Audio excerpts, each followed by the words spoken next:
2023년 12월 21일 목요일 매일 성경 큐티 빌립보 교회를 향한 강구 빌립보서 1장 1절에서 11절입니다. 길고 긴 욥기를 끝내고 오늘부터 잠시 짧게 빌립보서를 나누게 됩니다. 빌립보 교회는 로마의 식민지인 마케도니아의 빌립보 지역에 세워진 교회입니다. 2차 전도 여행 중에 복음을 전했고 옥감장수 루디아를 만난 곳이 바로 이곳입니다.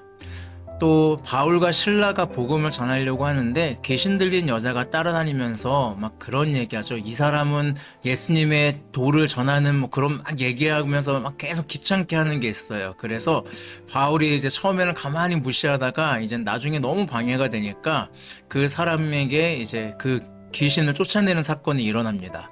문제는 그 귀신을 쫓아냄으로 인해서 그 여인으로 인해 수익을 얻던 사람들이 이 일로 이제 원한을 품게 돼요. 그래서 바울과 실라를 고소하게 되고 감옥에 갇힌 바울과 실라가 찬양하는데 감옥문이 열리는 사건이 일어납니다. 그리고 죽음을 맞이하려는 간수에게 죽지 마라 라고 얘기하면서 나타나고 그때 이제 우리가 아는 유명한 말을 하게 되죠. 주 예수를 믿으라. 그리하면 너와 내 집이 구원을 얻으리라.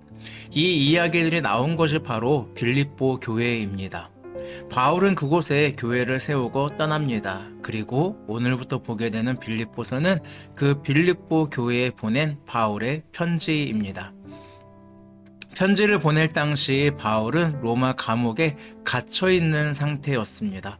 당시 정세가 많이 변해서 바울은 사형을 당할 수도 있는 그런 상황이었습니다. 그럼에도 불구하고 오늘 바울은 편지에서 자신이 빌립보 교회를 보며 감사하고 있다라고 표현합니다. 바울은 자신의 상황과 상관없이 감사할 줄 아는 사람이었습니다.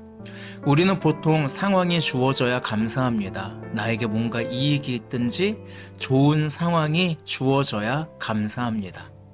때로는 바울처럼 상황이 좋지 않아도 감사를 찾을 수 있는 그런 마음을 가져야 하겠습니다. 그래서 제가 기억에 남는 게 그 이지선 씨인가요? 그 화상을 입었던 그분이 만약에 오빠가 그랬나? 시간을 뒤로 돌린다고 한다면 그 화상을 입지 않을 수 있다고 한다면 어떡하겠냐라고 했는데 이지선 씨는 그 화상을 선택을 하더라고요. 그만큼 하나님께 받은 은혜가 컸고 또 감사하는 삶을 살게 되었다라고 이야기하는 것을 보면서 그래 사람은 어떤 상황에서든지 감사할 수 있는 자세를 가질 수 있구나. 나는 참 교만했구나 라는 생각을 하게 되는데 여러분도 여러분의 상황과 상관없이 감사할 수 있는 그런 것들을 찾으면서 감사할 줄 아는 삶을 사는 것이 좋지 않을까라는 생각을 해봅니다.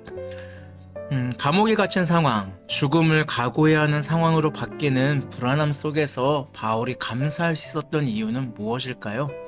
그것은 바로 빌립보 교회가 복음을 위한 일에 동참하고 있기 때문이다 라고 얘기합니다.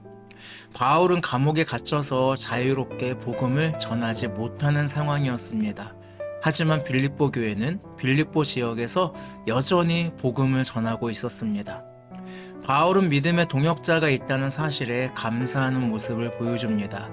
믿음의 동역자가 있다는 것에 바울은 기쁨을 얻을 수 있었고 자신의 상황이 심상치 않아도 감사를 찾을 수 있었음을 오늘 본문은 보여주고 있습니다.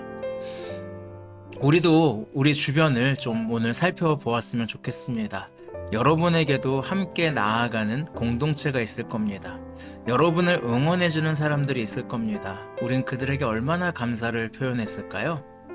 함께하고 응원하고 있음에도 어쩌면 당연시하고 내 마음을 몰라주는 것에 대해서 불평불만만 하고 있지는 않았나요?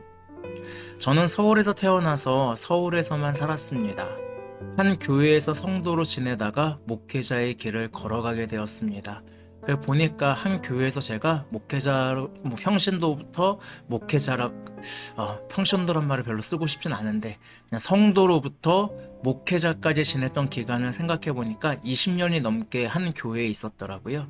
그리고 아무 연고 없는 강릉에서 이렇게 지내다 보니 이전 공동체가 그리워지는 순간들이 솔직히 있습니다.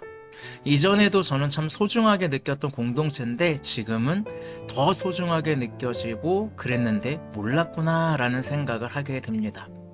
오늘 내 주변에 나와 함께하고 있는 사람들에게 그것이 부모님일 수도 있고요. 아내, 자녀일 수도 있습니다. 회사 동료일 수도 있고 믿음의 공동체일 수도 있습니다. 나와 함께 삶을 공유하는 이들에게 감사의 마음을 표현하는 그런 하루가 되는 것은 어떨까요? 너무 닭살이 돋으시나요? 그래도 조금 그런데 이런 마음이 드시나요? 그런데 여러분, 소중함을 표현하고 감사하는 것, 그것이 나중에 후회하지 않는 방법입니다. 표현하지 못하고, 때로는 우리가 표현하지 못하고 헤어지는 순간이 올 수도 있습니다. 그때 되면 후회합니다. 좀 오글거리더라도 차라리 감사를 표현하는 것이 더 좋을 것 같습니다. 오늘 하루 내 주변에 감사를 표현하는 귀한 하루가 되었으면 좋겠습니다. 기도하겠습니다.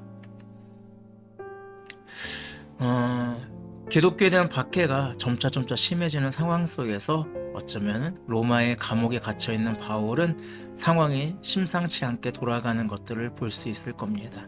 비록 일반 감옥보다는 좀 자유로울 수 있었지만 그래도 그 안에서 돌아가는 상황 속에서 어쩌면 죽음을 각오해야 될지도 모르는 그런 상황 속에 놓여 있는 바울은 감사를 잊지 않았습니다. 빌립보에서 들려오는 소식에 감사할 수 있었고 또 자신과 함께 복음의 사역을 함께하고 있는 믿음의 공동체가 있다는 사실에 감사하며 그들을 위해서 기도한다라고 말할 수 있었던 바울처럼 우리도 우리 주변에 나와 함께하는 사람들에게 감사하고 그들을 위해서 기도할 수 있는 그런 하루가 될 수 있도록 함께해 주시기를 원합니다. 예수님의 이름으로 기도합니다. 아멘. 오늘도 말씀 안에서 하나님과 동행하는 행복한 하루 되길 바랍니다. 샬롬.